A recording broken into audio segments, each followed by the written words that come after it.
Senhor Presidente e senhores Vice-Presidentes da ANAF, o Grupo Parlamentar do PSD saúda e cumprimenta-os, bem como todos os autarcas de freguesias das freguesias de Portugal. Ser autarca de freguesia é ter muitas vezes disponibilidade de 24 horas.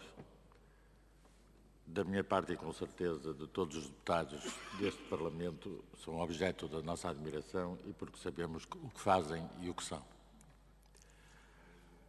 Nos últimos anos, as verbas a transferir pelos sucessivos governos para o Fundo de Financiamento das Freguesias não respeitam o definido na lei, no artigo 36 da Lei das Finanças Locais, que define os valores a transferir pelos orçamentos de Estado para as freguesias. No ano 2018, para o ano 2018, naturalmente que o diferencial entre o previsto na Lei das Finanças Locais e o que é efetivamente o que vai ser transferido através do orçamento são cerca de 11 milhões de euros. Isto tem-se repetido também nos anos anteriores, com um diferencial muitas vezes maior e outras vezes com um diferencial menor. Lembro-me que o diferencial menor foi no ano de 2014, em que o diferencial era de 2,5 milhões de euros. E, portanto, para cumprimento da Lei das Finanças Locais, num período que se fala em distribuição de rendimentos, em que se fala que a economia está a crescer, em que se fala que tudo está a correr bastante melhor, naturalmente que é diferente dos países de austeridade, que muitas vezes vivemos por dificuldades de um resgate financeiro que o país teve, e naturalmente que o crescimento em termos reais das verbas a transferir de 1,5% não é muito, porque se considerarmos, por exemplo, os valores da inflação, que não andaram muito longe disto, naturalmente que praticamente as transferências são idênticas às do ano anterior. E, portanto, eu reconheço, e todos nós reconhecemos, que alguma coisa não está bem, porque reconhecemos que as freguesias recebem 0,15% do valor do orçamento. Na verdade, é muito pouco, porque em 3.000 e muitas freguesias que fazem um trabalho extraordinário, em que a rentabilização dos dinheiros públicos, de acordo com dados que todos conhecemos, é muito superior à rentabilização nas freguesias que muitas vezes da administração central. O que reconhecemos é que, na verdade, esta Lei das Finanças Locais e as transferências para as freguesias naturalmente devem crescer, porque todos sabemos o trabalho que vocês fazem. O que, na verdade, com o crescimento da economia não seria de esperar que as transferências definidas pela Lei das Finanças Locais acompanhassem este crescimento e esta redistribuição de rendimentos por forma a que a Lei das Finanças Locais fosse cumprida na totalidade. São 11 milhões de euros, ainda é muito dinheiro.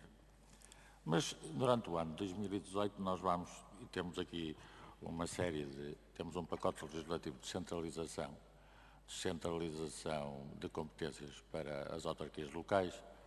E durante este ano nós vamos ter aqui no Parlamento uma discussão acerca de um pacote desses 23 propostas de lei e decretos de lei que o Governo apresentou aqui, propostas de lei que o Governo apresentou à Assembleia da República, e podemos dizer que a proposta do Governo em matéria de transferência de competências para as freguesias é comparável àquilo que nós chamamos de publicidade enganosa. Porque importa referir que, da análise à proposta de lei que implementa a descentralização no respeito às freguesias, as novas competências próprias consagradas são praticamente as mesmas que constam da lei atual de 75 de 2013. Na realidade, a proposta de novo diploma traz apenas como novas competências instalar e gerir o espaço do cidadão, em articulação com a Rede Nacional de Lojas do Cidadão e com os municípios. Com efeito, no artigo 38 dessa proposta de lei, reiterando a linha A, que define as novas competências dos órgãos de freguesia, ou seja, todas as restantes competências inscritas nas alíneas do IAN, são atualmente municipais e a sua transferência depende do acordo com os municípios, sendo retiradas às freguesias da competência relacionada com os guardas noturnos.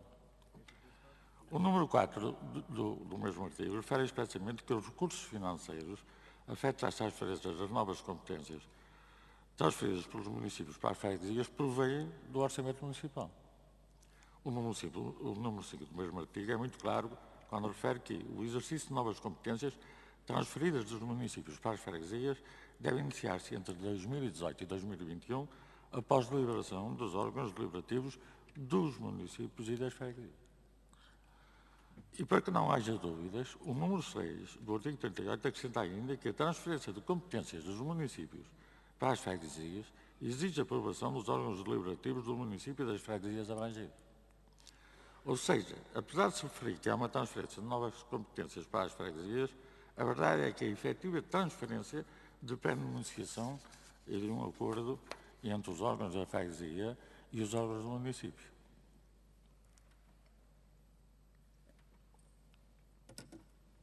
Por essa razão, não estamos a falar de transferência de competências, mas de delegação de competências. Nada disto configura uma transferência universal de competências, para além de menorizar as freguesias, ficam sujeitas à vontade dos municípios. E se em determinado município não existir a possibilidade de transferência de competências para as freguesias, não haverá transferência de competências? Esta situação, eu penso que seria possível estudar esta matéria das transferências que hoje são, na sua grande parte, dos municípios, por forma a que os municípios, as freguesias, não ficassem sobre esta possibilidade de acordo com os municípios, porque, sendo assim, será muito, em algumas situações, penso eu, em algumas situações, será muito difícil fazer estes acordos. Relativamente ao sistema que vai ser necessário implementar de normalização contabilística para a administração pública, a partir de 1 de janeiro, tal sistema implica a formação de trabalhadores e dos eleitos locais. Para se efetuar tal formação são necessários recursos financeiros. Ao analisar o parecer da ANAF, temos conhecimento que, nesse mesmo parecer, propõe a introdução do número 4 ao artigo 64. Auxílios financeiros e cooperação técnica e financeira do Orçamento do Estado. E para terminar, Sr. Deputado. Para o orçamento das verbas para apoio às ações de formação referidas. Entendem que tais negociações ou tal proposta de alteração será possível o Governo aceder por forma a que essas ações de formação sejam consideradas, sejam financiadas, chamamos assim, pelo Orçamento de Estado. Muito obrigado, Sr. Presidente. Muito obrigado, Sr. Deputado.